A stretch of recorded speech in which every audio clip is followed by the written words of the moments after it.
பெரும்பாலும் ஊடகங்கள் கவர் செஞ்சது என்னன்னு பாத்தீங்கன்னா திரு கே நேரு அவர்களின் ஊழல் பற்றி அமலாக்கத்துறை எழுதிய கடிதம் பற்றி. சோ இதுவரை திமுகவிடம் வந்து எந்த பதிலும் இதுவரை அவர்கள் வாயும் திறக்கவில்லை, எதுவும் சொல்லவில்லை.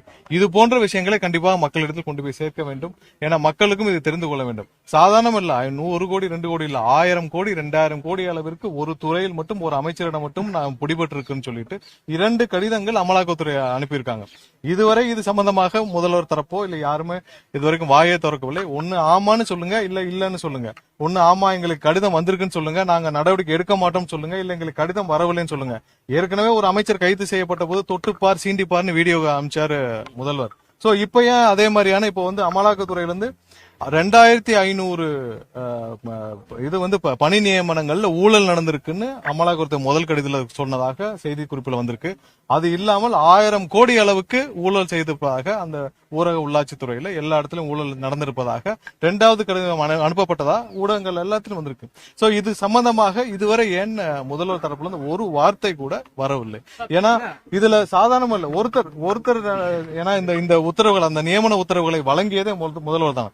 இதுல இன்னும் ஊடகங்கள்ல பல இடத்துல பார்த்தப்ப பார்ட்டி ஃபண்டுன்னு கலெக்ட் பண்ணிருக்காங்க. அதாவது திமுகவிற்கு பார்ட்டி ஃபண்டுன்னு. திமுக பார்ட்டி ஃபண்டுனா எங்க அங்க இருக்கிற ஒன்றிய செயலாளர் நகர செயலாளர் கிடையாது.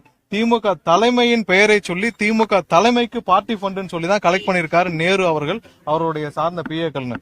சோ இதெல்லாம் துரிதமாக நடவடிக்கை எடுக்க வேண்டிய விஷயம், சாதாரணமா இல்லை. ஏன்னா இந்த துறையிலும் தான் மக்களுக்கு நேரடியாக பாதிக்கப்படுது. ஏன்னா 4000 கோடி 5000 கோடி இன்வெஸ்ட் பண்ணி வடிகால் பணிகள் நடந்திருக்கு. 4.5 வருஷமா நீங்களும் ஊடகங்கள்லாம் கேட்டுட்டு இருப்பீங்க. 90% முடிஞ்சிச்சு, 85% முடிஞ்சு, 40% முடிஞ்சுன்றாங்க. இது வரைக்கும் எங்க நடந்தது என்ன முடிஞ்சதுன்னு தெரியல. ஏதாவது ஒரு ஏரியால ஆமால் வடிகால் பணி இந்த இடத்துல முடிஞ்சிருக்காங்க. அப்ப அந்த பணிகள்ல எவ்வளவு ஊழல் நடந்திருக்கும்? இதுவரை அந்த துறையில 2 விஷயத்துல மட்டும் தான் அவங்க அமலாக்கத்துறை கொடுத்திருக்காங்க. அப்ப அந்த துறையில நடந்த எல்லாவற்றிலும் இதே மாதிரி ஊழல் நடந்திருக்கான்னு தெரியல. இது ஒரு அமைச்சரவை மட்டும்.